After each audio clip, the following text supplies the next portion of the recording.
L'Étoile des Cybèles, un nouveau bâtiment au Corbier, utilise une méthode innovante, la construction modulaire. Des modules qui s'assemblent pour créer de véritables appartements. Alexandre Molin présente cette construction.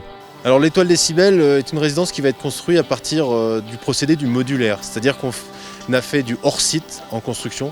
Tout est construit pour la grande majorité en usine, donc dans des modules bois, comme on voit derrière, qui arrivent entre guillemets finis avec toutes les prestations à l'intérieur et qui permet de réduire l'impact environnemental de la résidence de plus de 30% en gaz à effet de serre et de plus de 80% en termes de déchets sur site et des déchets qui peuvent être traités en usine. Nous, on cherchait de la durabilité, donc à pouvoir baisser le coût pour pouvoir porter nous-mêmes le bâtiment et donc l'exploiter longtemps dans le temps et pas que ça devienne des futurs lits froids.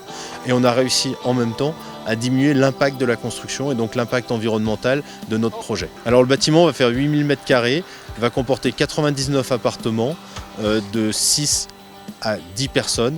Les plus petits font 52 m², donc on est au-dessus des surfaces qu'on a actuellement sur la station. On n'a pas voulu faire un produit concurrent, on a voulu faire un produit complémentaire au territoire. Alors du modulaire, c'est déjà utilisé. Pour faire de la résidence de tourisme, c'est une première, et en montagne, c'est une première.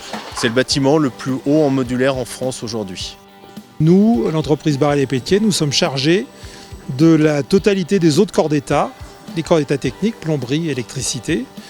Nous allons également faire tous les aménagements des parties communes entre chaque appartement, c'est-à-dire tous les couloirs, toute la partie ludique, les spas, piscines, tous ces équipements, et puis également tous les aménagements extérieurs. La construction modulaire est en train de se développer aujourd'hui en Europe de l'Ouest, à l'instar des États-Unis, de l'Angleterre et de l'Europe du Nord, qui connaissent déjà bien ces techniques depuis de nombreuses années.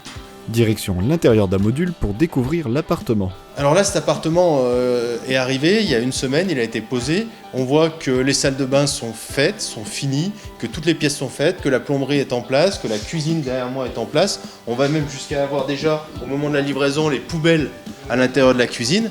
Donc voilà, il nous reste aujourd'hui la jointure à faire entre les différents modules, mais l'appart n'a plus qu'à être meublé et être raccordé en eau, en électricité. Et voilà. Alors voilà, là on est dans une chambre.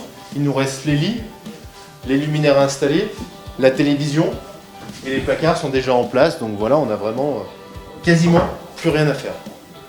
C'est l'avantage de ce procédé. Ça évite qu'il y ait plusieurs entreprises qui se coordonnent sur le chantier et qu'on puisse avoir des dégradations d'une entreprise sur l'autre. Je pense que c'est un procédé qui est vertueux pour l'avenir de la construction en montagne. Le bâtiment sera prêt à accueillir les premiers touristes pour Noël 2020.